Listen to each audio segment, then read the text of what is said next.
See what's All right, going I'm on. ready. Scott, you ready? Yes, right. sir. Okay, where am I here? Hey, oh, there I am. There he is. All right, everybody. Today we're going to make a shallow bowl candy dish. Let me show you a sample of what I've been working on. It's not going to be quite the same as this. I'm going to add some different details to it, but it's going to be something like this. Cool. Nice. Except for the rim, I'm going to actually torch it and then put some colored waxes on it to make it pop. So that's what we're going to do today. This is just regular dye. There's no burning on this one, but this is a practice piece. I like the way the bottom came out. Got a nice foot and things like that on it. So it's not finished or anything, but I'll get to it eventually. So, but that's what I'm going to be making today. And the first piece, I've got it mounted here on my lathe. Let's go to 3 cameras so you guys can see everything. And it is, so you can see it's kind of thin. It is 2 1/4 inches thick. And it's just about 11 inches in diameter to start with. I guess I still got to level everything off. And to make Safety Sue happy, I'm going to wear me my safety helmet. Hey, I hope you guys can still hear me. I'm not too muffled, am I? No, you're good. I'm good? Okay, good.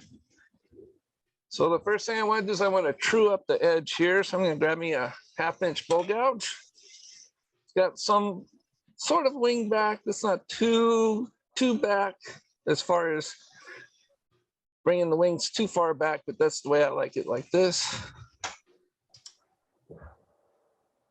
And we got a little vibration because it's out of round. So I'm going to see if I can bring that past the vibration. It doesn't sound like it, so I'm going to turn it back down. Once we get it balanced, it'll do much better. Wow. Even at 400, 500. All right, there we go, 500. Then we'll just clean this edge up. I'm going to switch over to the overhead. There we go.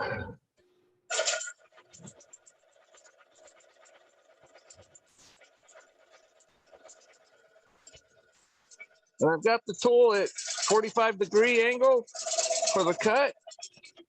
It's like right there. It's kind of hard to see on the video. My camera needs to come a little forward back, but I don't want to mess with it right now. But it's about right there. I'm using the bevel as a guide. So it's not too out of round, because my tool isn't really jumping around too much. So only 1 or 2 of these passes should balance it up this direction. And 1 more pass there, just nice and easy. From not doing. Pardon? Oh, I could hear somebody talking in the background, so thought there was a question there.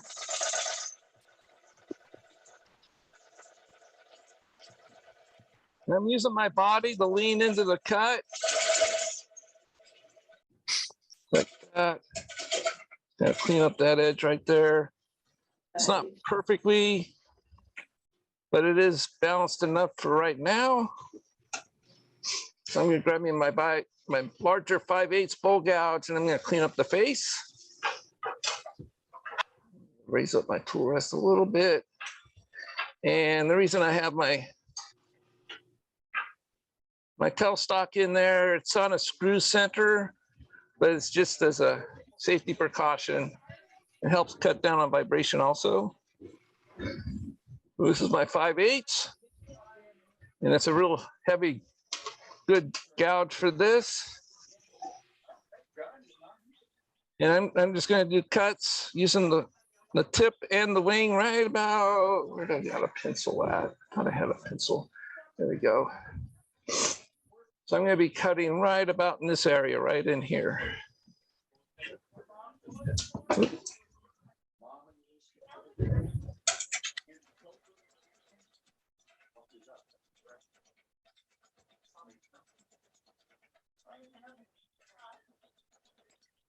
See if I can turn it up just a little bit more. Better.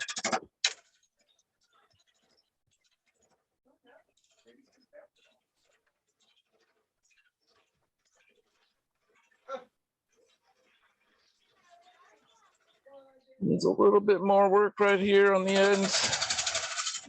So I get the solid wood. There we go.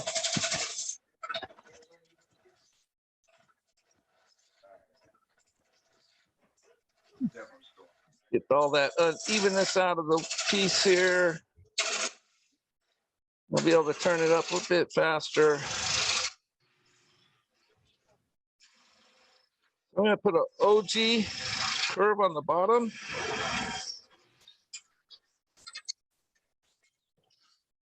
First thing I want to do is kind of roughly measure out the bottom in thirds. Using a pencil. I'm going to switch over. Let's see if I can. There we go. So I'm just guessing here. I'm not going to measure too much. So that should be a decent sized foot for it. There, and there'll be a recess. I'm going to create a recess instead of a tenon. And I'm just going to go about halfway in between these two. Right there. And I'll probably adjust it as I go. So the next thing I want to do is I'm just going to create a cove right in this area here between the line and the edge.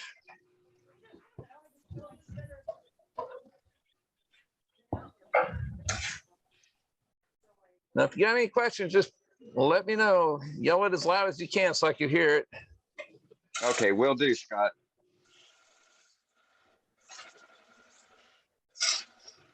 Let me do, yeah, let's do a 3. Oh, go ahead. That's better. That way you guys can see what's going on over here and what's going on at the face at the same time. The overhead will allow you to see the shape take place.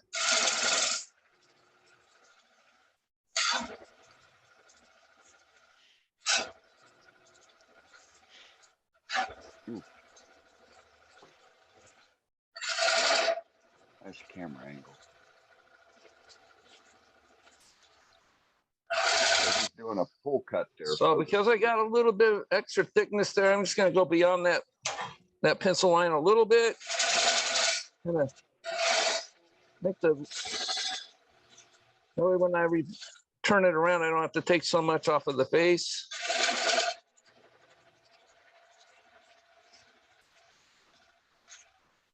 See if I can turn it up now a little bit faster. A little slower.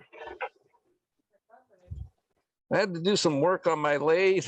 A little while ago, I had to actually strip the threads on the bearing or on the Spindle? on the spindle, yeah. So a friend of mine runs a really nice automotive machine shop, and I took the headstock in and we popped everything out. We re-threaded everything, and it's running perfect, except I still got a little bit of a vibration issue with it. I don't know. I don't think it's just sitting on the floor quite right, because I did take the headstock off and the tail stock, and it bare boned it down to all kinds of things. So I'm thinking I need to re-level the feet a little bit.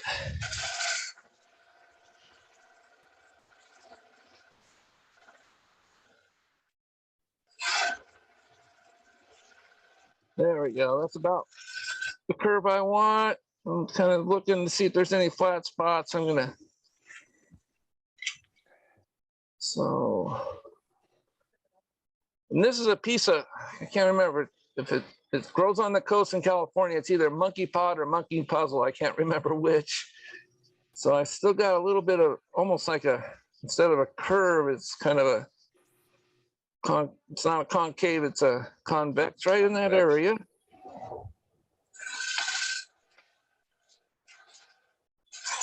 I just need to kind of blend this all down a little bit better.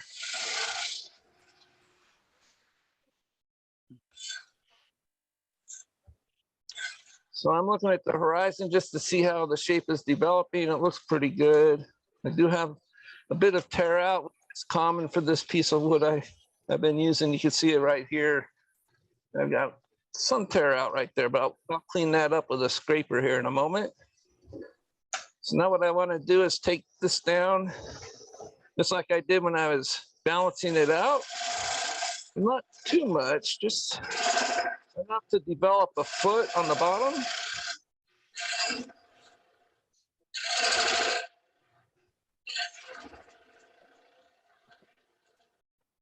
Just like that. Maybe take it down just a little bit more.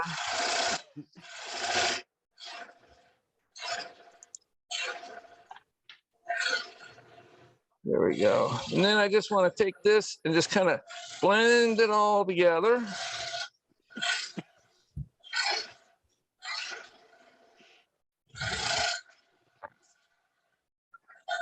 Starting all the way at the foot and working my way down all the way to that curve just to see it blend all in.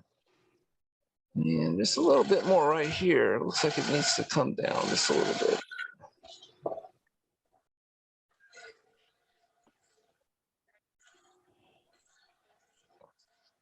Need to bring the wing down a little bit better there.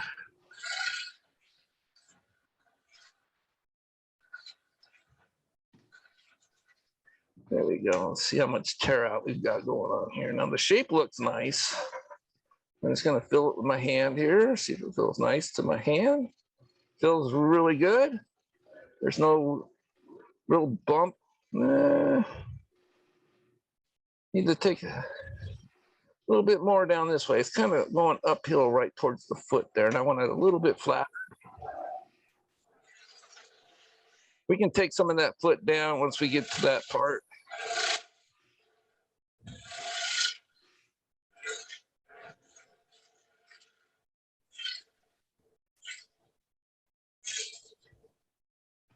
And that looks better. I can tuck this in there a little bit more and grab me my smaller bowl gouge if I can get it down into that corner here a little bit more. There we go. See if this little smaller bowl gouge will help clean up some of that tear out. Smaller tools are usually good at that. And I'm just going to take it nice. I'm just going to drop the handle. And let me go to the 3 cameras so you guys can see that a little bit. I'm dropping the handle a bit. I'm going to do a shear cut across the face here. And you can see how fine the shavings are that are coming off. That's what I'm looking for. This really helps with doing some tear out, getting rid of it.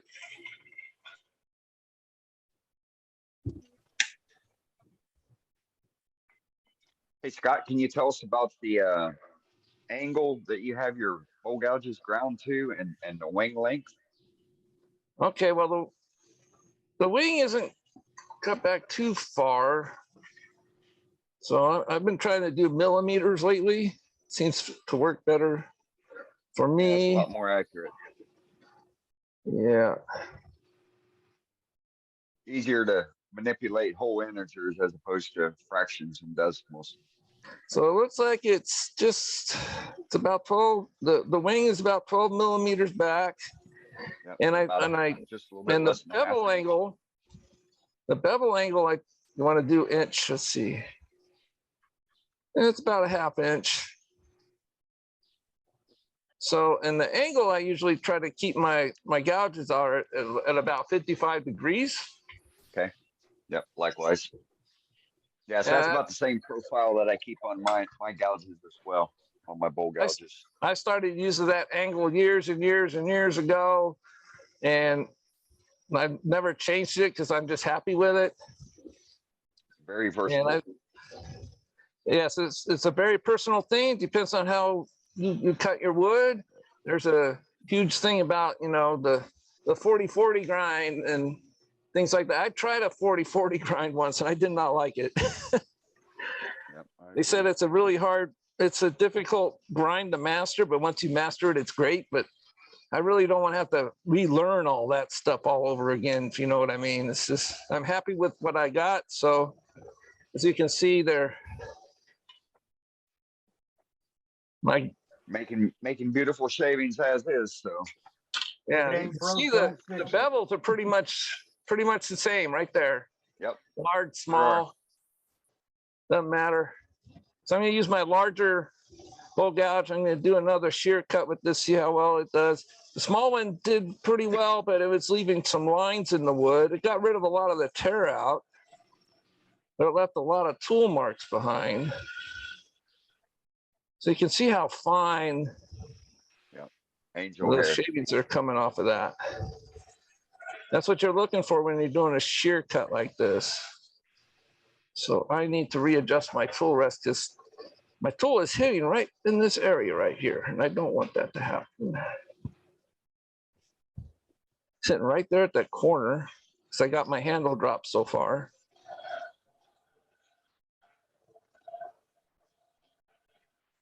And we'll see if that got rid of some of those small tool marks, the smaller tools. Right in this area, I need just a little bit. I'll get rid of them here in a second.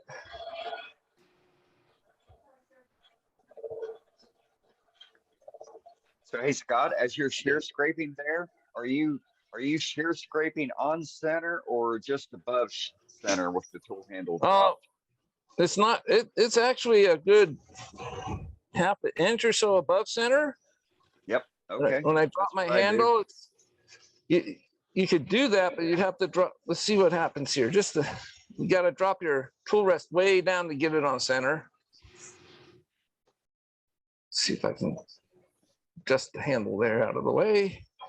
See, now I'm on center. See how that does. We're here just to learn, so let's just play around a little bit. So I'm getting a really nice, still a good shaving off of that too. I can see it leaving some lines there, so I'm just gonna lightly go back across that. I generally do it, see, it Yeah. left a pretty good tool mark right there. Dug in there. Yeah. Yeah, so I'm just gonna raise it Yeah, back up. I like it a little higher than center, so that's the way I prefer it. I agree. But Yeah, whatever your arm's not long enough to be able to get the tool handle. yeah, you're dropped way down down here, enough. bending your knees and squatting, and Right. and I find that, whatever works for you. Keep doing I it. have yet to meet a wood turner who doesn't have their own way of turning wood, So, Right. so I'm just going to power sand that out of there real quick, because I don't want to get rid of those tool marks. So I got the drill already set up, so.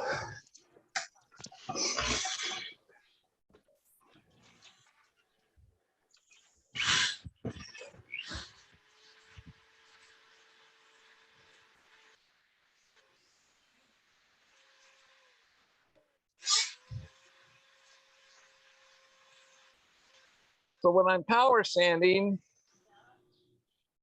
I have the wood's coming down, and I have the drill set to where the sandpaper is coming up to meet the wood instead of dragging it down with it, because that'll leave a lot of marks, and it could skip and things like that. So you want your sandpaper to rotate up towards the wood, the direction it's coming down. So you can see how it's turning that way.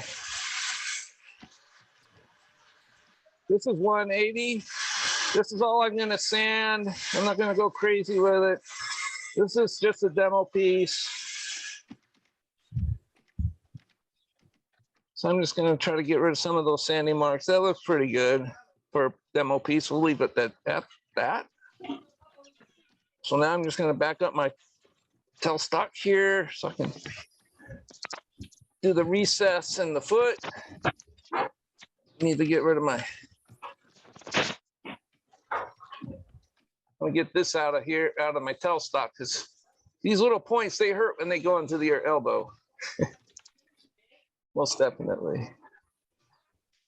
So this is held on pretty well with a screw chuck, so it's not going to go anywhere. The only thing that can happen is if the threads strip inside the wood, which doesn't happen too often. So I'm just going to grab that large bowl gouge again, just kind of smooth all this out and then mark for my recess here. I'm just going to kind of concave it down in there so it doesn't have a flat or a dome. It'll sit on the foot much better that way. I need to drop my tool rest down just a little bit more. Thought I had it on center. Let's just check it before I turn it on. So it's a little bit more. There we go. Let's see what speed I'm at right now. So I'm just at 1,000 right now. I can speed it up. It's pretty well balanced now. This will create a smoother cut if I can speed it up. I'm at about 1,500, 1,600. Well, I'm gonna turn it back down. It kind of creeped up on me there. All right, 1,500 RPMs. No need to go crazy with the speed. So I'm just gonna kind of work my way in towards the center, going a little bit deeper each time. And just kind of clean that area up.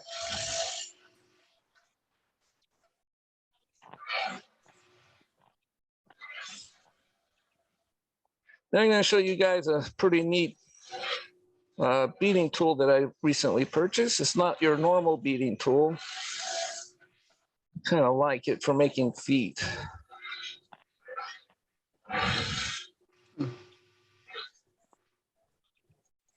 Nice. So let me pull this out. Oh, wrong drawer. There we go. Oh, you guys can't see what I'm doing. There we go. Sorry about that. So I created just a curve right there, kind of a concave going in. As you can see, it's the foot sitting proud. Probably go a little bit. I'm gonna take that down just a little bit. It's a little tall for a foot. We don't need to go really high with one. There we go. That's much better. This will be where the recess is. I'm not too worried about that. So this is a interesting tool here. Most beading tools, they just have a curve that go in here and they're one size, and that's the size bead you're gonna get. Well, this one's a little different. It's got a point with two curves on both sides, as you can see there. Yeah. And what you can do, I'll leave it on the overhead, but it's probably the best view, is you just bring that point up next to that foot there, and it'll just round that foot over. And then you can just bring it in over here, round all that over just like that. Nice. And let's see if we can, you can see where it just created a nice foot right there.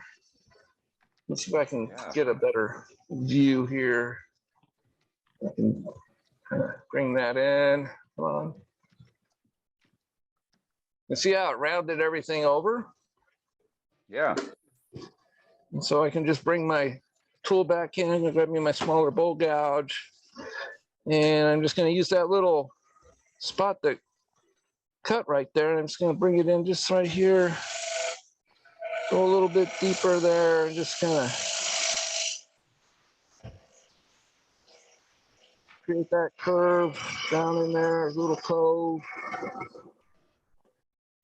And I'm just going to backtrack that, just kind of clean it all up.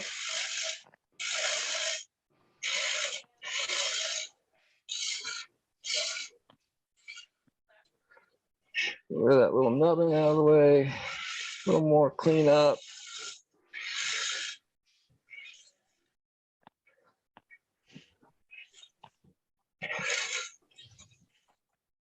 And I'm just going to bring my tool back around. I'm going to bring it in this way and just clean that one area up. And then you got yourself a beaded foot right there. Grab me a small piece of sandpaper there just to clean that area up by hand. Oops. Turn it down a little too slow. There we go. Just gonna clean that up with some sandpaper real quick. No need the power sand in here. Doing it by hand does a pretty quick job. Hey, Scott, where'd you get that beading tool from? I got it from Craft Supplies. Oh, okay. Now they got different sizes. I got, this one is a 1/4 inch. I think they got an 1/8 inch and a 3/8 inch too. I only got the 1/4 inch right now, but I'll probably be buying the other two here real soon. I just wanted to try it out before I spent all the money on a whole set. Yeah, right.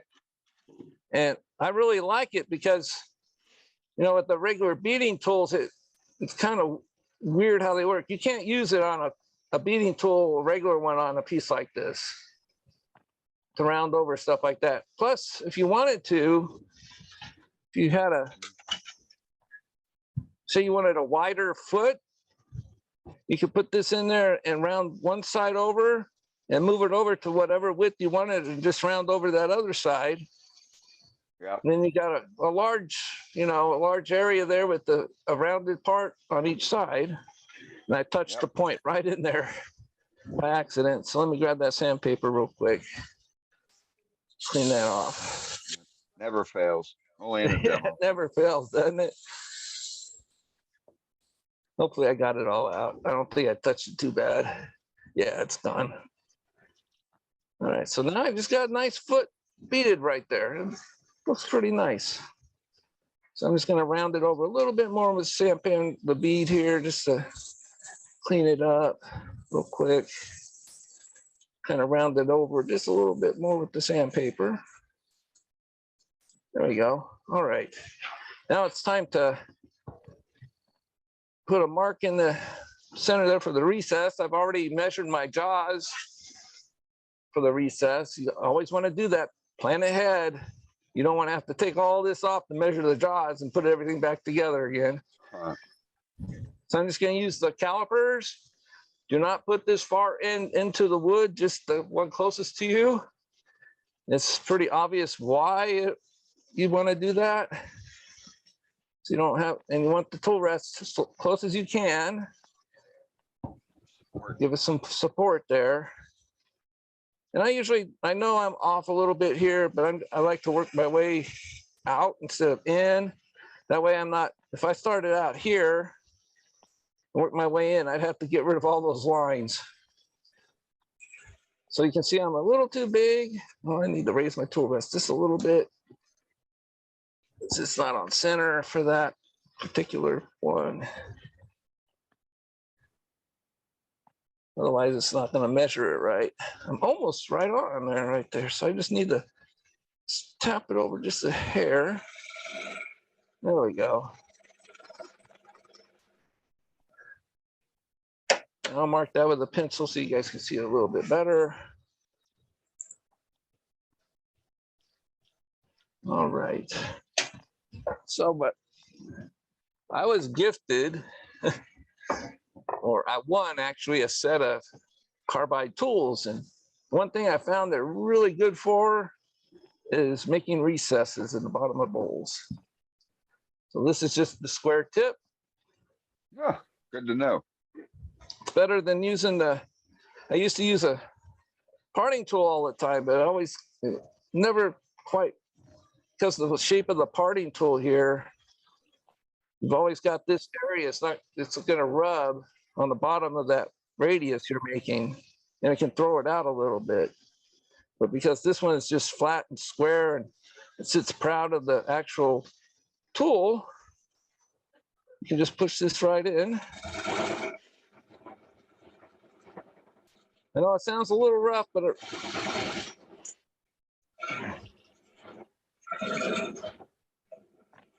that's just the way the tool is. I need to probably drop the tool rest down just a hair. These things need to be dead on center, make them work better. Do you raise or lower the tool handle, or is it just straight in? Oh, straight in. You want the tool straight and parallel, just perfectly level. You don't want to drop your handle like this, or it's going to drop it down. These carbide tools are bad for grabbing. Same thing, if you Okay. bring it up too much, it's gonna grab right in the corner of these square ones right here. It's just gonna yank it. Okay. So you just wanna go straight in with them.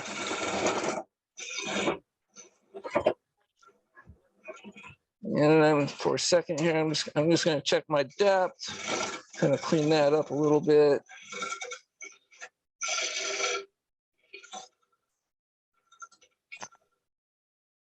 So I got that in there. Scott, do you undercut that at all? Are you putting it on Yeah. a dovetail jaws? Well, right, I'm gonna be using Talon jaws, but they do have a ridge on the outside, so I do need to undercut it just a little bit. And that's where this one comes in. Aha, thank you. Yep. Yep. So I can just bring this on an angle right into here.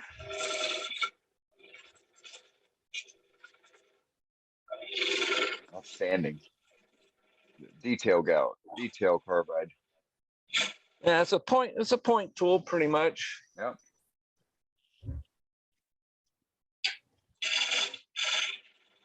This is Tom pretty good Campbell for making calls, it. Pretty good for Ron making a calls that a- dovetail in there. Huh? he calls that a diamond tool. Yes. So I'm just gonna clean that up right here a little bit. Get rid of those grooves that the diamond tool left behind. And I can Scott, also go. Scott, that's Yeah. not a diamond. That's a detail gouge. The diamond comes to a sharp point. Well, I'm not sure what they call it. I just know I won them in a contest, so I'm happy with them. That one's a detailer. It's got Okay. a round nose. Yeah, they do That's what I sell thought it a, was. they do sell a pointed one also. So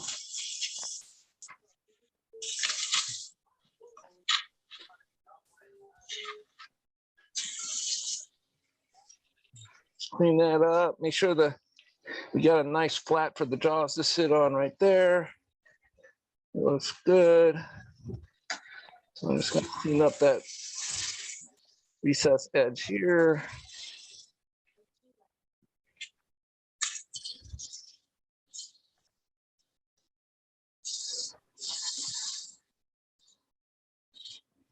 All right, now we're gonna play a little bit here. I'm gonna grab me a texturing tool. A couple of them here. Got my Wagner's, my point tool, and my elf tool here. Just to kind of dress it up a little bit on the bottom here. I always like to do that. So let's see if that's going to run on center. Yep. So I need to draw this back just a little bit so the wheel does spin. And I'm just going to bring it out on the outside of that recess a little bit. And just go back and forth with it a little bit. The one thing about these tools, they don't cut the wood, they just put an impression in the wood. So you want to run it a little longer than you think it should. How fast do you run it? Well, that was about 600. Okay. So this is an elf tool. I'm going to slow it down just about to 400 for this one. And I'm just going to come in the center right here, and I'm going to create like a bit of a little bit of flower effect right in the center here. Now these are carbide tips that come with these, so these do cut the wood. They just got a nice little detail right in the center. Got a line right there, but I'm gonna, I know how to dress that up. So I'm just gonna come in where that line is. I'm just gonna, right on the other side of it here, I'm just gonna create another detail here. Some texturing can help clean up little mistakes there. So I can bring my point tool in. And where that line was, I can just put a nice little, I'm gonna raise my tool rest up a little bit. All these tools should be on center when you use them. It's a little too low. Now this is not your regular point tool. It's a very long, I like to grind this one really long. Because all I use it for is to put detail lines next to my texturing. I'm just gonna make sure I don't put the line right in there. Okay, there it is.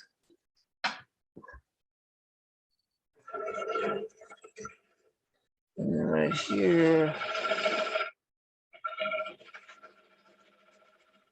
There we go. Got all those taken care of. Put these out of the way so I don't use the parts. Come on, drawer shut. There we go. I'm gonna grab me some gray Scotch-Brite here, and this will kind of help clean up any fuzzies left behind from the texturing. You can see the fuzzies coming off sometimes. I can see it here. I don't know if the camera's picking them up or not, but definitely want to do this to get rid of any straggly type of hairy fuzzies that the texturing might have left behind. Just like that. So that's a little sharp. So what I'm going to do is I'm going to grab that beading tool again. I'm just going to curve that over just ever so much. And this is why I like this thing. Bring that beading tool right up in here. Kind of round this over. Just to give it a little, so it's not so sharp looking. Nice and that way that you don't have to worry about trying to sand that round or anything.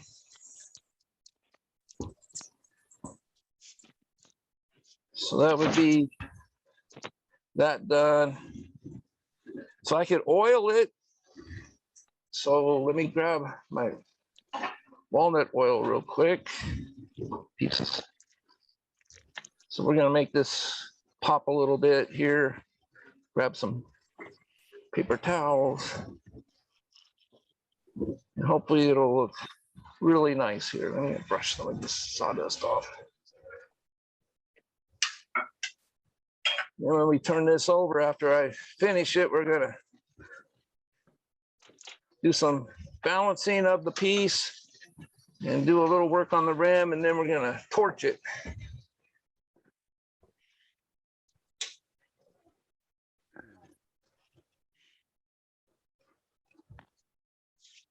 So this is a Doctor's wood finishing, walnut finishing oil. You can buy it through Niles Bottle Stoppers from Carl Jacobson. Now this piece of wood is just absorbing the oil like crazy here. This is a kind of a plain wood, but I just like the subtleties of it. How it, some of the wood grain that comes out. No, not all wood needs to be all fancy and full of pretty grain. There we go.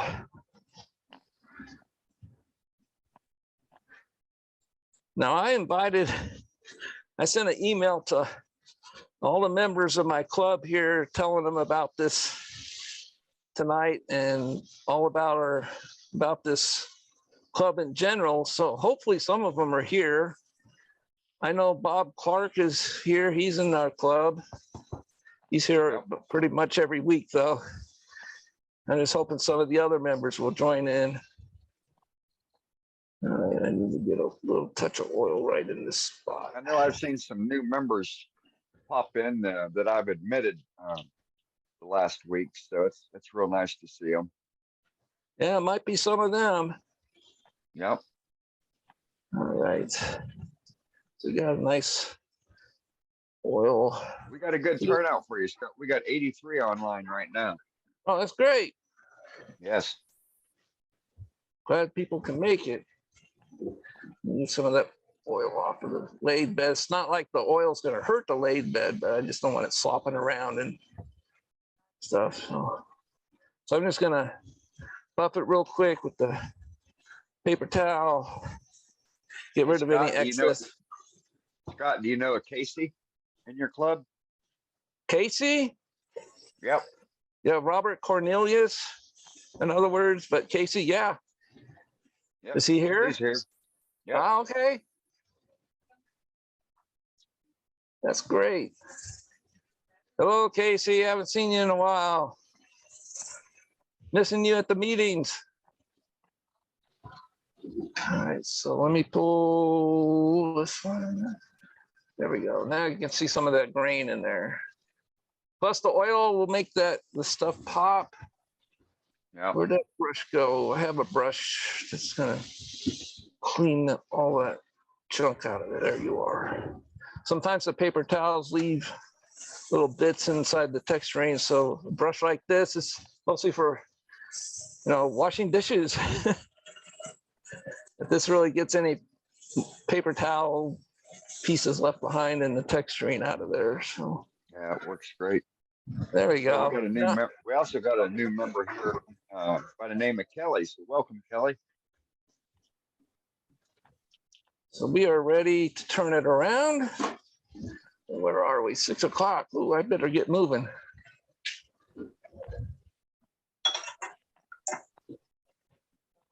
No, you're doing fine, Scott. No worries. I know. Gallery's This at a is- lull tonight, so Oh, okay. Yeah. There you go. So I just locked my spindle so I could unscrew this. I apply beeswax to my threads. It makes it a lot easier to take off. Now this is a spacer disc because my bowl is so thin. I didn't want to drill a really deep hole. So this kind of takes the space of that. You can see that maybe kind of in the corner there. Let's see that. Yeah, it's hard to see, but it takes that space up so you don't have to drill such a deep hole in there, and it actually gives an extra support to the piece because it's larger than the jaws are. right, it's more torquing area. Yeah. All right, so I need to remove that screw chuck.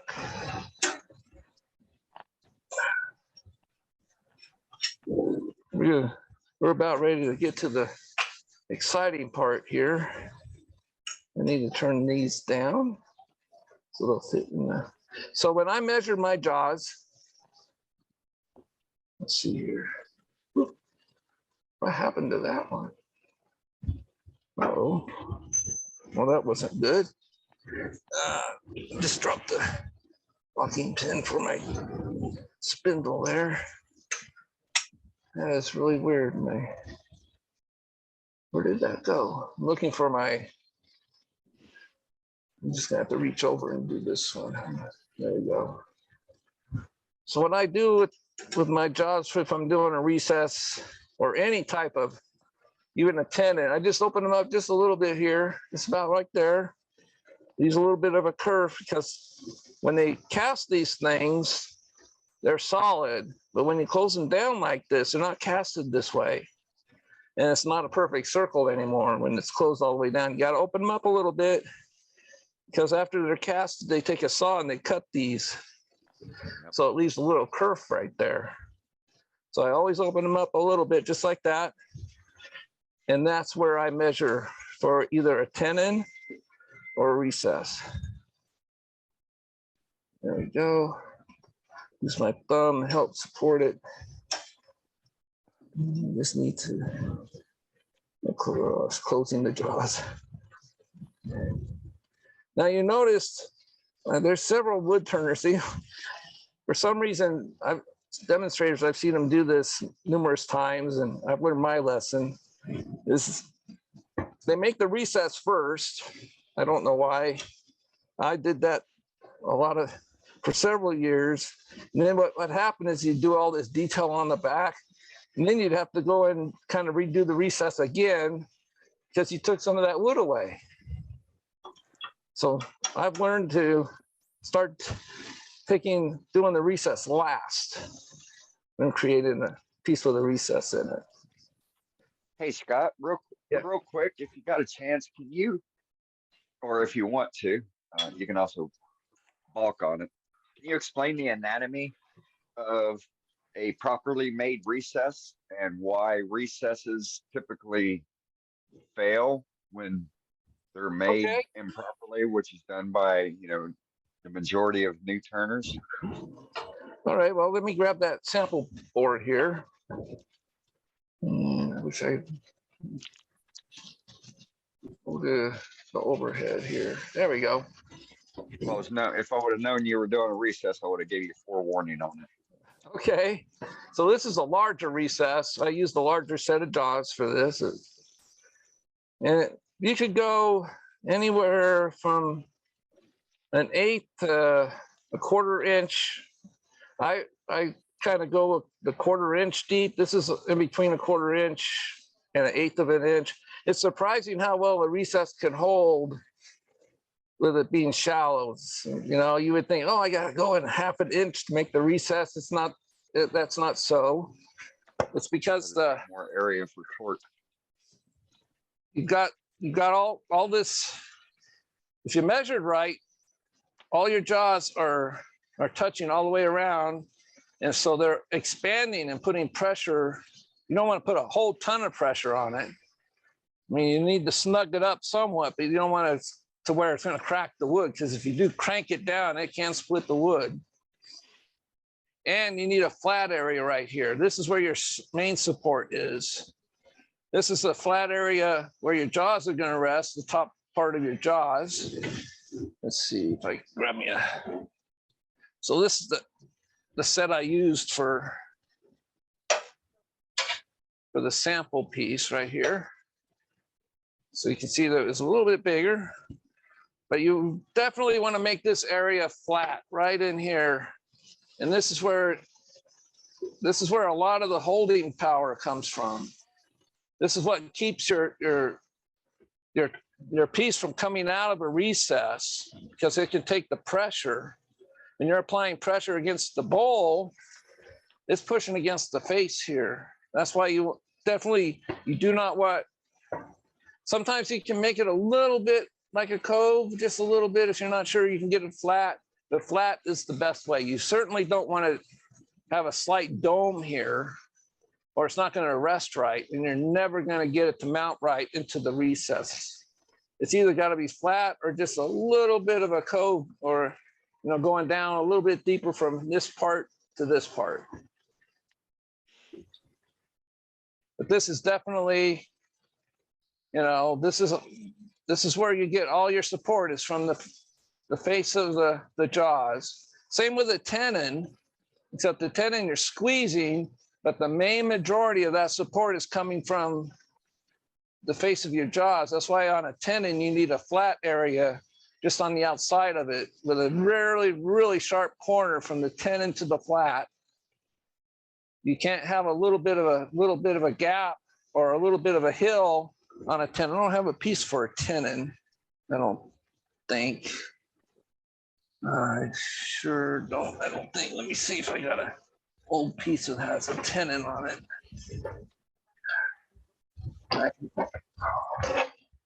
No, that one's not going to work. That looks like crap.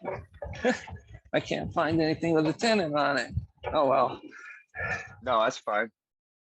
Yeah, but so you, right on the outer edge of a tenon, you need a sharp corner where the tenon meets the flat. Anything other than that, and it's not going to sit right, and it's going to wobble against the wood. And that wobble is going to cause you a lot of problems. But yeah, with the shallow bowls like this size, recesses are great. I mean, I've done big bowls with recesses before, and you can go back and forth and say, well, a tenon is stronger than a recess and vice versa. But when it comes down to it, it's really what you feel is going to hold the wood the best. There's no tried or true thing saying, you have to have a tenon because the bowl is this big or anything. Certain things, like if you're using a coring system, use a tenon. Yep. If you're hollowing, use a tenon. Is for the direction that those tools work. That's where a tenon really shines. Is in tools like that. I actually use a recess when I'm coring because Oh, of do the you? torque holding power. And What so kind of after your coring? demo, so I use one way. So Oh, I'll go okay. into, I'll further expand on the anatomy of a recess after your demo. Okay, because I've got Great a explanation. wood cut, which is kind of similar to the one way. Right. I mean, I think to me it's kind of like the cheaper version of the one way. It's how I look at it. So It's just there's some drawbacks to it, of course, but you know, all tools have certain drawbacks compared to great drawbacks. Right. So all right, so let's get going on this. I'm gonna eat up all the time if we keep doing this. All right, so let's do the face here. So I'm just gonna, I got it on center. I need to drop it just a little bit. I'm really picky about where my tool rest is. As should most wood turners. And also you don't want the wing of your tool rest sitting way out here because you're gonna get vibration. And even though it may look like it's welded very well, even on robust, I have seen them break because of all the pressure going down in here.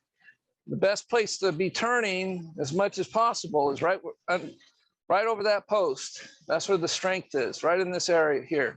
The further out you get, the more vibration and more chance you're gonna have a problem. So I try to, with this kind of a thing, I just center the tool post right about in the middle right here. And that way I know I'm getting the best support for this. So, all right.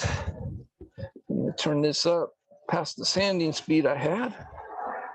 All right, so I gotta turn it down just a little bit. And I just need to pick up quite a bit off of the front here. First thing I want to do though is just get it to solid wood so I can turn the speed up. So I need to back my tool rest up just a little bit. Seems like I'm riding on the bevel a little bit. So I need to pull it out.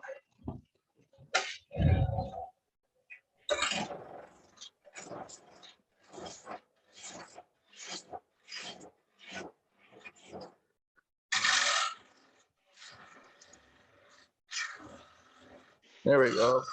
Now I'm getting into solid wood.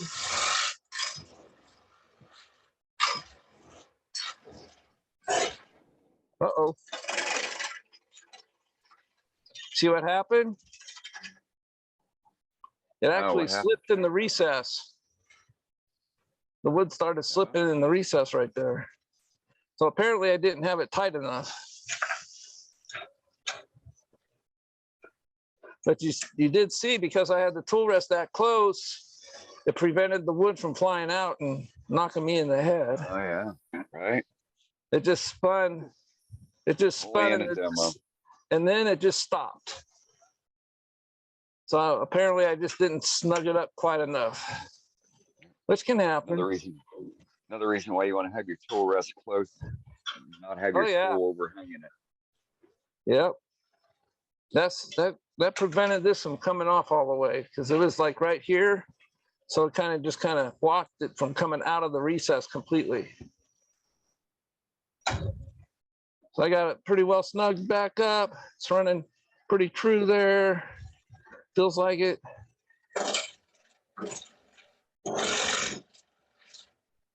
So I'm just going to take a few lighter cuts just to be on the safe side. I think I was taking one heck of a heavy cut down here too. So I'm going to bring my tool rest out back this way, giving me that extra support.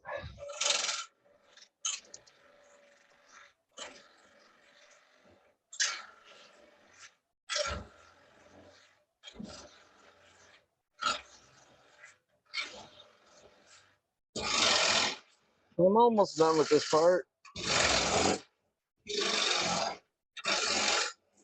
So I can just leave that there where I'm at, because I'm just going to be dishing all that out anyway.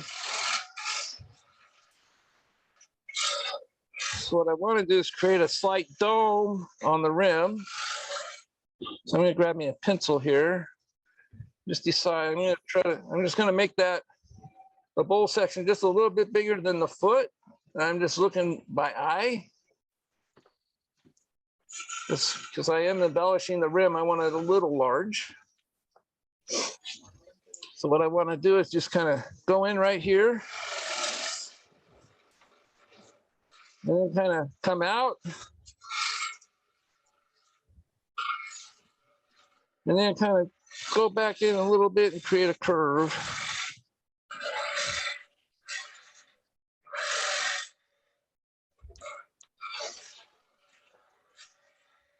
Then I'm just going to kind of trim that sharp edge off the side there.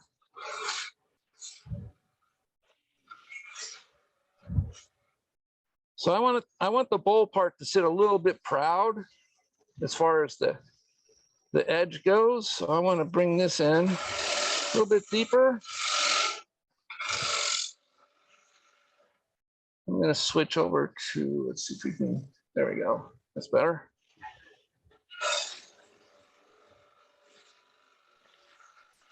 See, this proud area is going to be the lip of the bowl.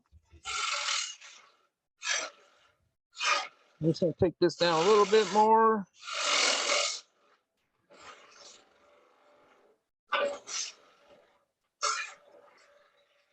I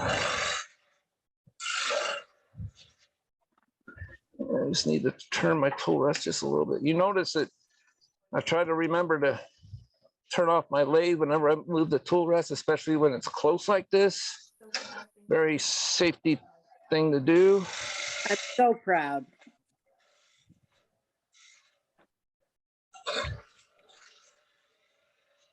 So I'm going to do another shear cut. So I'm going to drop the handle down. Let's take it across the surface here.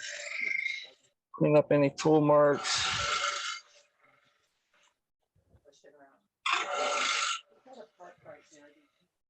Here we go. So that kind of cleaned it up a little bit. So I'm just going to hit it with the sander real quick. Get rid of some of that tear out. And then I'm going to texture it with a Proxon tool, and then I'm going to scorch it.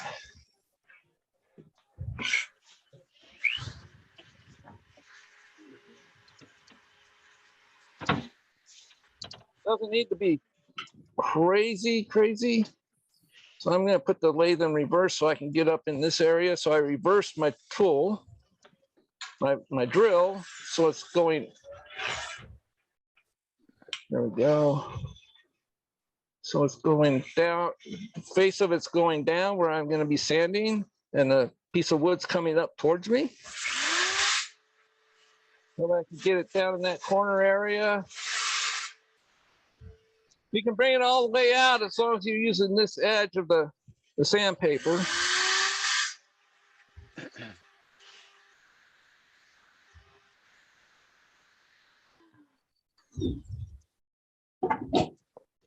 I probably got rid of enough of that. Yeah, cleaned it up really nice. Okay, so I'm gonna bring this around, and I'm just gonna clean up the rim here. Kind of round it over a little bit. Got my 5/8 or my 1/2 inch bowl gouge. I'm just gonna bring it in, and I'm just gonna start rubbing the bevel. Bring it down till it starts cutting. Just do a kind of a twist. Almost like making a slight bead. And do the same thing on the other side. Just to soften up that rim a little bit.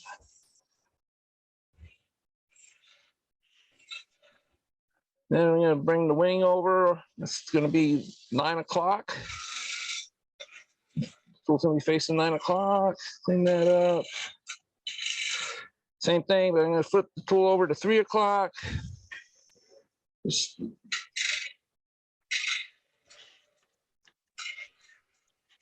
There we go.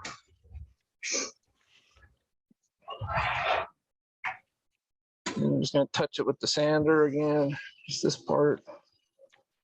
Come on, there we go. Oh, must have touched my speed dial.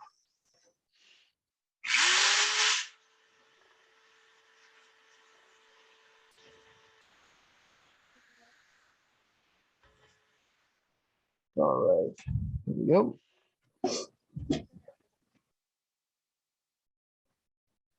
All right, so now I'm gonna do some texturing on here. So I've got a Proxon tool, my overhead.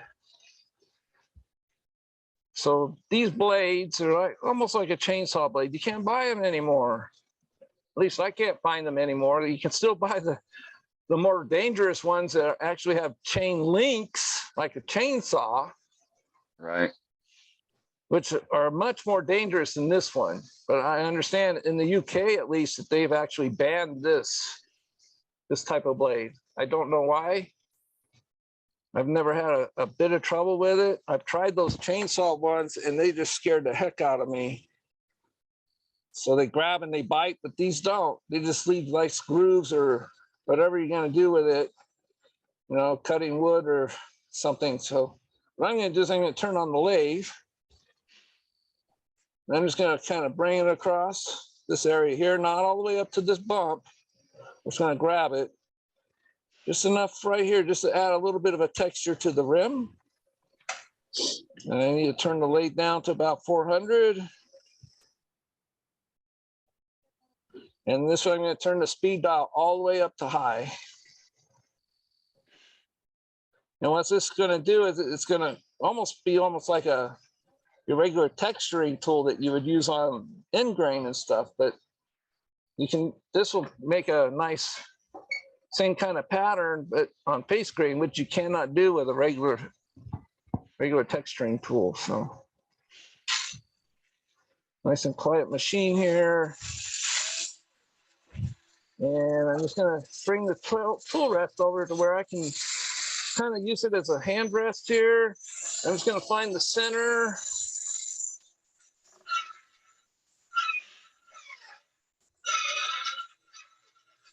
Gotta be careful with it, 'cause it can be a little grabby.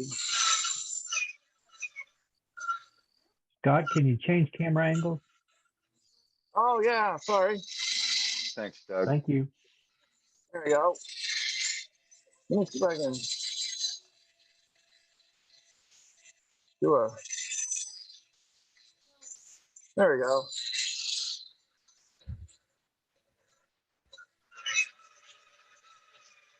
It's nice. Oh, it grabbed. So I'm not going to use the tool rest anymore. I think it's kind of getting in the way. Oops. That grabbed the lip right there. That's why it jumped. I'm just using my body as support to the tool rest. I might have to clean up just a little bit. Yeah, I'm gonna have to grab the bowl gouge, and kind of gouge it out around the rim right here. So I'm gonna clean that up real quick, but you guys can see that pattern that developed. So let me clean that up before I torch it.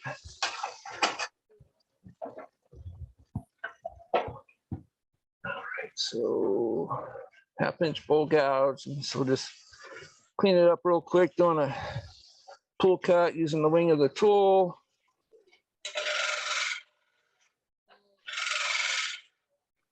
That happens from time to time. It's easy enough to cut away.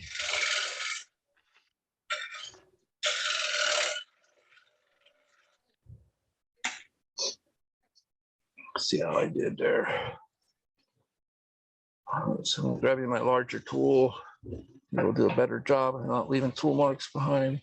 It got rid of the divots the tool left behind, but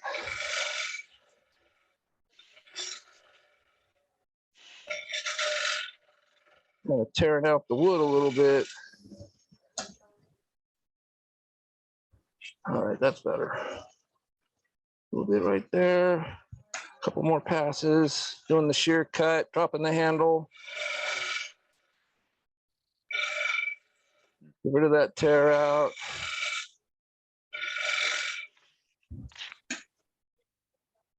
All right. Oh, that's much better. So I'm going to come back around to the back and do the same thing just to kind of match everything back up.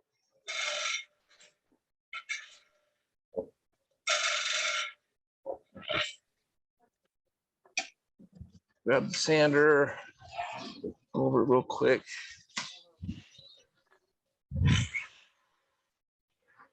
There we go. Get it up to speed. It's a little too fast for a sander.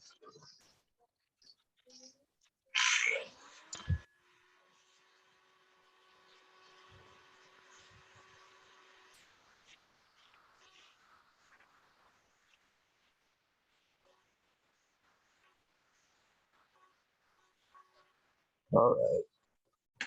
All right, now we can torch it. First, I want to make sure I got all the dust away. Okay. I need to, oh, where was that spot? I saw a spot that's kind of, oh, this is a practice piece, so I'm not too worried about it. So the first thing I want to do is I'm going to grab me my air hose. Blow off any dust that's on the lathe.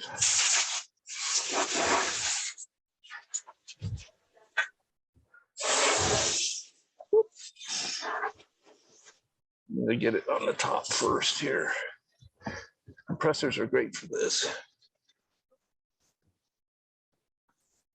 So I'm going to get it off the headstock. The reason I'm doing this is I don't want any parts to accidentally land somewhere where they shouldn't. I also have a fire extinguisher over to my side there. That's my tool rest or my compressor kicking in. If you guys can hear that, I'm sorry about that. Oh, no, it's fine. They'll turn off in a second.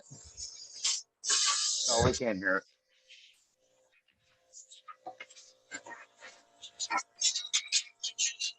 All right.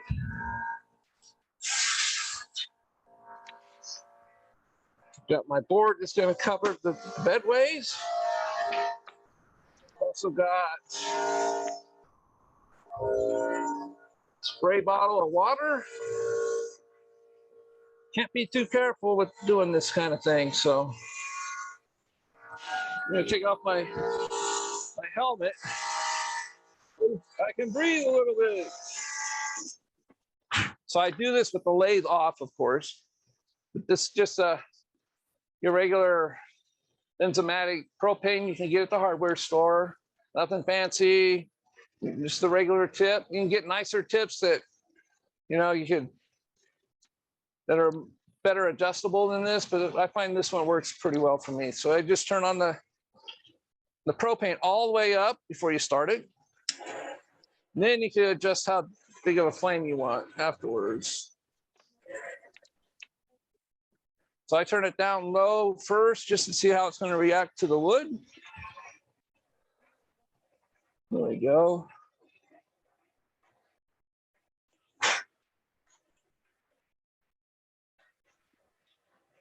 You don't need to have this thing turned up all the way up.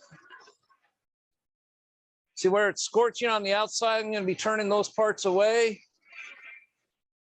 So I'm not too worried about the scorching up here either, because that'll be turned away. It'll be creating a border to make the scorched area stand out a little bit more.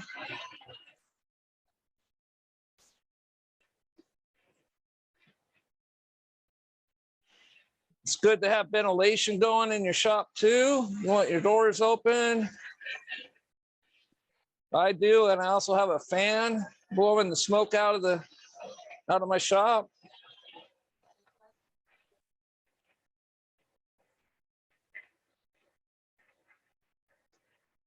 So the texturing is going to kind of disappear with all the flames, but that's all right, because that colored wax is what's going to fill in those areas.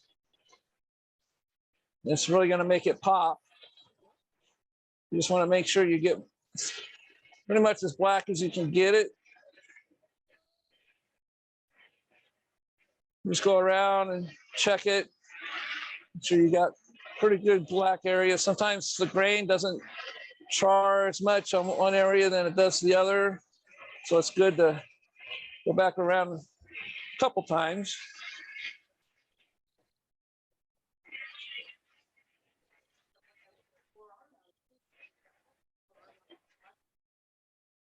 All right, I think that's enough.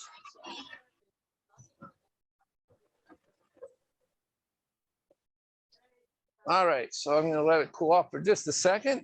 You don't need to spray it water or anything. It's touchable. It's not super hot or anything like that.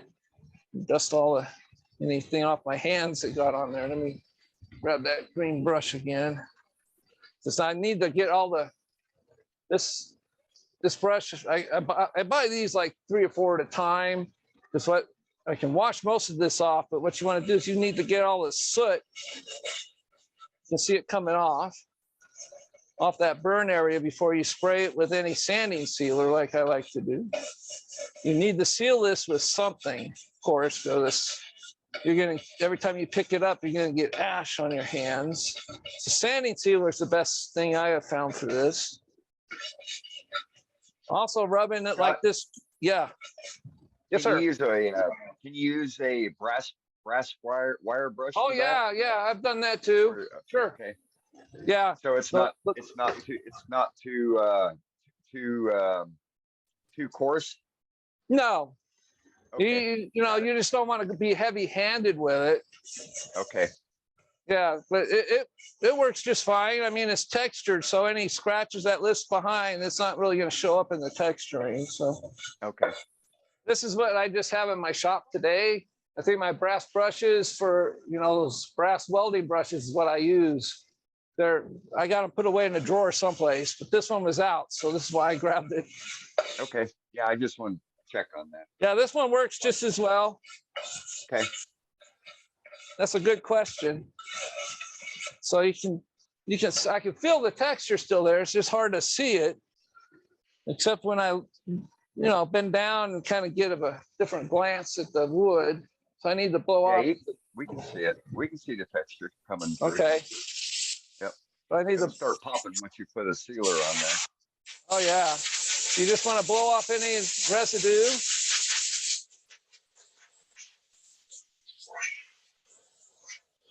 Spray any sanding sealer. Oh, what time? Oh man, sorry man. I didn't think it's gonna take this long. Hope you guys are liking the demo. I believe so. We've still got 81 people on here, Oh, that's Have at great. it. I know back east is getting late, so but we got 30 I'm in minutes. California, so for me it's only 6:30. It's not All right, got 30 minutes, Scott. all right. You started the demo with 82 people. Oh, well, I lost another one. 80 now. Oh well, I know it's getting late back east, so that's understandable. All right, so I'm just gonna do a real We quick. just gained one. We Oh, just gained that one that we lost. You're good. Still at 81. some people pop be a out and then record. pop right back in, don't they? Yeah. All right, so I got this good and shaken up. This is DEFT lacquer sealer. I can't Okay. buy it at the stores here in California anymore, but I found an outfit that will send it to me through Amazon. Nice.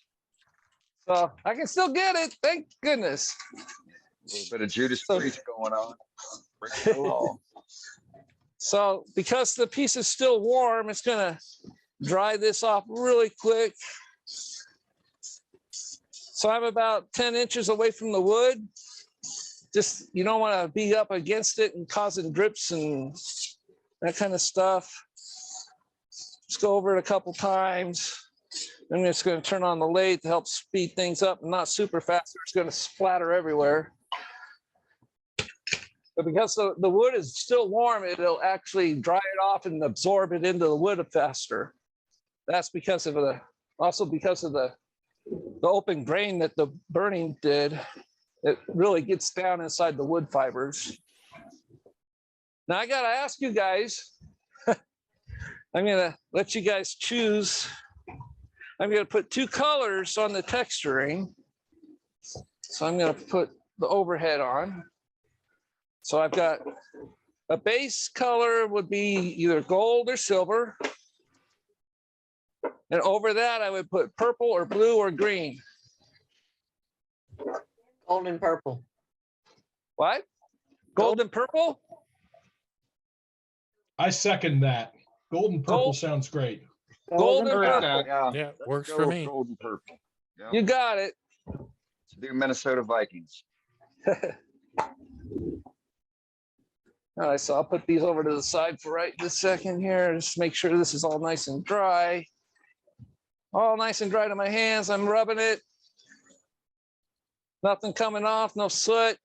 See that? Clean hands. That's a good good coverage of the sanding sealer. So for the first coat, you always want to put the shiniest. So I'll put the gold on first.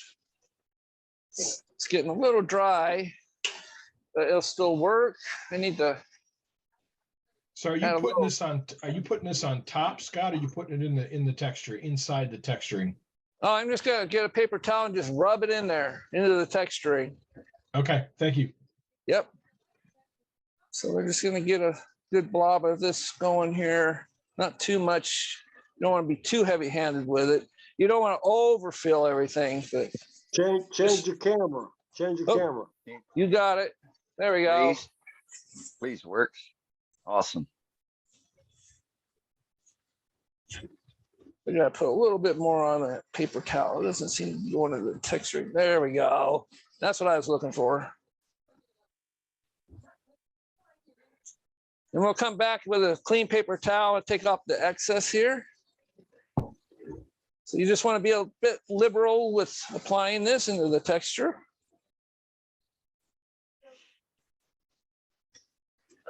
Give it a good look, make sure it's nice and even all the way around. I think I need to get some new gold. It's kind of lost its luster a little bit. I've had this can for like 2 years. And sometimes when it gets hot in my shop, sometimes I forget to take it into my house where it's nice and cool. And I think I did that. It got really hot here like in the last week, last 2 weeks. 2 weeks ago, it was like 100. And it got really warm in my shop. And I'm wondering if that affected my wax. I know a guy. I'm told that you can revitalize seemingly dried out wax with a little bit of denatured alcohol, which is another thing you might not be able to get over the counter in California anymore. Yeah. Yeah, that's another thing. I got a guy. Okay. I got a guy. I could buy. I You could buy talk it about by- moonshine I can buy it by the gallon from this guy. in a mason jar? Nope, not that kind.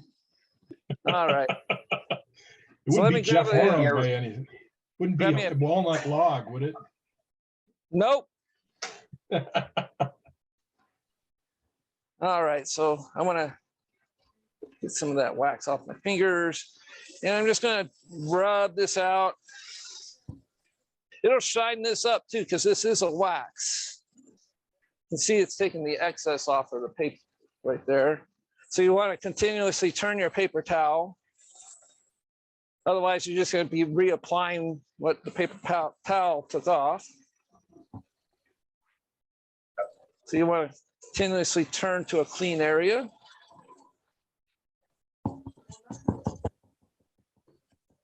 So this is going to be subtle. It's not going to be like, oh my gosh, look at the bright colors. This is just kind of subtle things to keep the, so you can see it in there. Yeah, right in there. So let's put some of that purple on there real quick. I'll start moving a little bit faster here so I can get the center cut out. Now that really dried out. My purple really hit it big. So yeah, it's still soft though. It's not crumbly, so that's a good thing. Gotta get down in it though. All right, let's get that in there. So this will really show up. So you can see it already. So the gold is just sort of like a background color to the main color, which is the purple. You just want to kind of use the pads of your fingers to push it in. You don't want to use the tips of your fingers, or it can leave actual lines in the wax.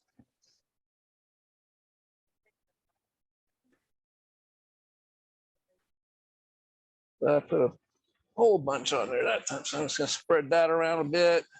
Make sure I got a good coat, that going on.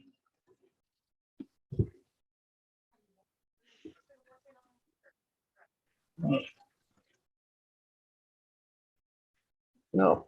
All right, so I want to buff it before it starts drying up. Get it down in that texture right there. Grab me a clean paper towel, get some of that purple wax off my fingertips so I don't put it back on the piece. All right, so let's buff this up. So I'm going to turn it up a bit. Give it good buffing. So it's taking off a lot. I put a lot of extra on this.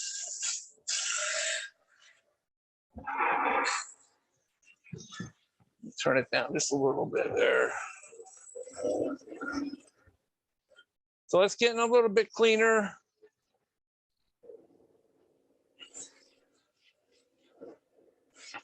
Yeah, you just want to keep going at it until pretty much no more wax comes off. Now with this kind of wax, this Hampshire Sheen wax, colored wax, a fellow by the name of Martin Saban-Smith in the UK makes it and sells it. And it can be used just as is as a finish. You don't need to overcoat it with anything, but you can. You do not want to use oil. Oil will remove wax off of a piece. It's like an eraser. So if you don't like it, how a piece is looking, as far as the color wax goes, you can use oil, like walnut oil, finish oil, or anything like that. It'll take the wax right off. You got to do it before it actually dries too much. But so we got a lot of purple. Let's stop. There we go. And it's got some hint of gold in there. I don't know how well that's coming through. It's got a nice shine polish to it. Feels really nice and slick. So we're good with that. Texture is pretty well full. I don't think it would take another color, but I don't want to go crazy with it. So let me get stuff out of the way. So you can turn the inside, safety board, water bottle. Put my safety helmet back on. Now we're going to turn the inside and clean up this part. And here I'm just going to use a parting tool to create a border in those areas. And turn out the inside first, though. Maybe a little bit closer. There we go. And where's my large one? All right, 5/8. Make sure it's not going to bump into my tail center. So I need to go change my handle here. Put the shorter handle on because it's bumping into my tail center. If I move my headstock back, I would have to readjust my cameras. All right. Now I got these are Vic Mark handles. And they come with a bushing that you can put on your tools. Pretty nifty. Just give it a twist. Oh, it's kind of stuck. Come on, loosen up. It's good to get that tight. But want to make sure the bushing was all the way down. There we go. Which tool is this? It's my 5/8 or nope. I put the wrong tool in the handle. That's my U-shaped handle. My U-shaped tool. There we go. There's the 5/8. Now I won't run into my tail center at the end here. So I'm just going to start my tool at 9 and turn it all the way over to where the flute is facing away from me. and gently ease it in. And then I'm going to open up the flute a little bit and just push forward into the piece.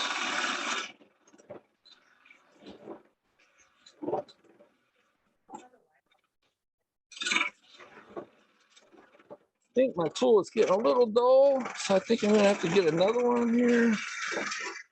I'm gonna grab my 1/2 inch and see how that does. Let me see. Oh, I got a little bit dull there, I think. See how this does. That's much better.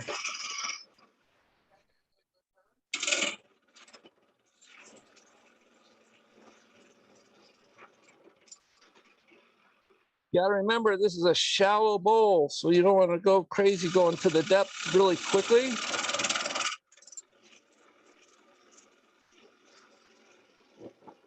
I think my tool rest might be out of adjustment here. Yeah, I need to drop it just a little bit, I think. There we go.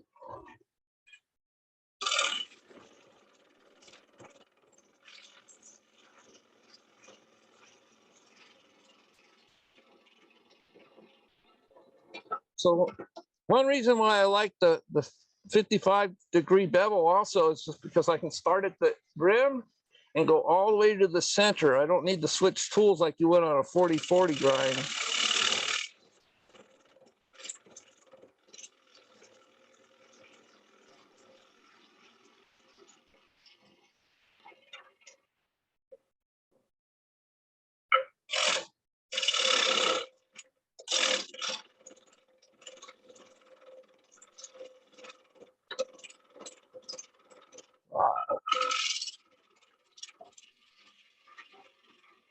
See, I'm running into some odd grain in the wood there, right in this area here.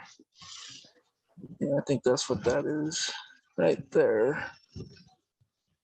All right, well,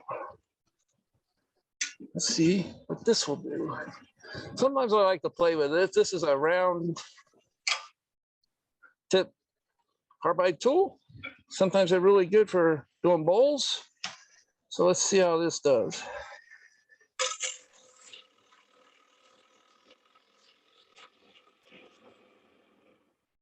Really nice and smooth. So you can see I'm not, when I get down towards the middle, I'm not really going that much deeper. I just want to get out to the size of the rim first before I go any deeper.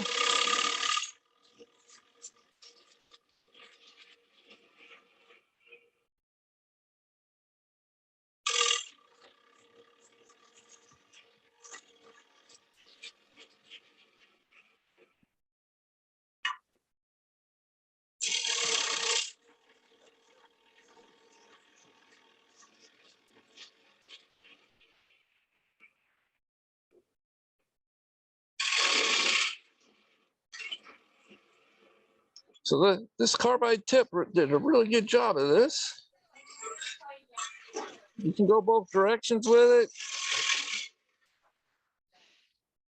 And I'm just going to check the depth using my thumb here. Put it up on the rim. I really don't want to go any deeper. I'm going to go through the bottom. Just got to remember there's a recess in there. So I'm going to grab me my, where are you? I had it out. Where the heck did I put it? It's not on my rack. Oh, there you are. This is a what they call a French curve bowl scraper. I'm just going to use it to clean up the inside there. Because as much as carbide tools do cut, they are scrapers and they do leave a heck of a tear out behind sometimes. So I need to raise up my tool rest just a little bit more for the scraper. So what you want to do is raise the back of the handle and have the cutting part on the edge. That prevents any catches. And it engages the burr that's on the edge of the bowl, or the bowl scraper.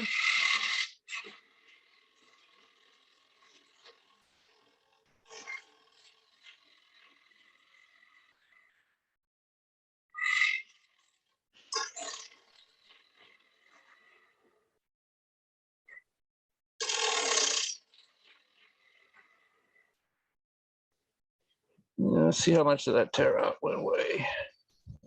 It still has some in there, darn it. But we are running out of time. I realize that. So I'm just gonna go a little more swipe here. And I'll probably clean this up at a later time because the good thing about having a recess is you can remount it. So what I'm gonna do is just I'm gonna clean up that area there. Where are you here? Just gonna kind of lighten that up. I'll cut some of that purple away.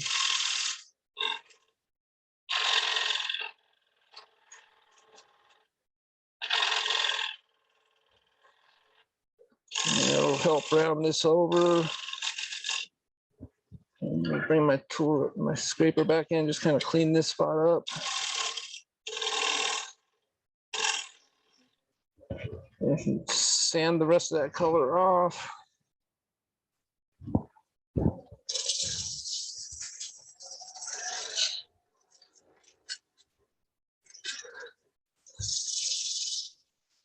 Looking good, Scott. Thank you. I didn't realize it was going to take this long, but Well, no, a lot of information is covered in this demo. I think this is one of our premium grades that we'll have to Oh, I tried. prioritize somewhere. Absolutely.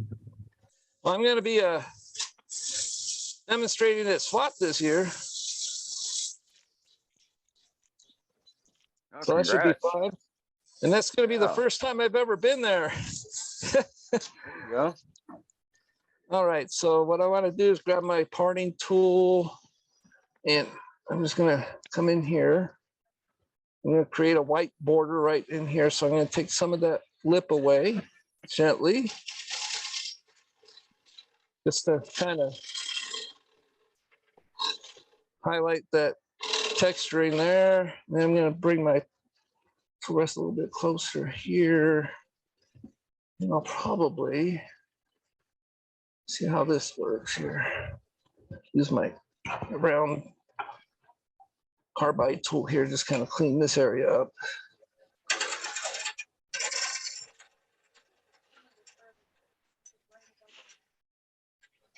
This helps create like a border around the texture and the color.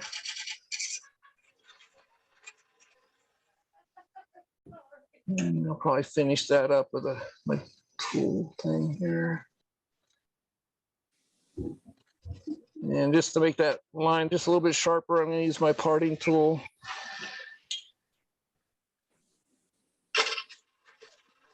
And, all right, so what I would do now is just get rid of the rest of that purple. And I would just sand it. I'd clean this up a bit more in there, and I would sand it, and I would spray it again with sanding sealer. And for the inside of the bowl, I might spray an acrylic in there, but I want to spray all that kind of got dust all over everything. Let me get my air hose here.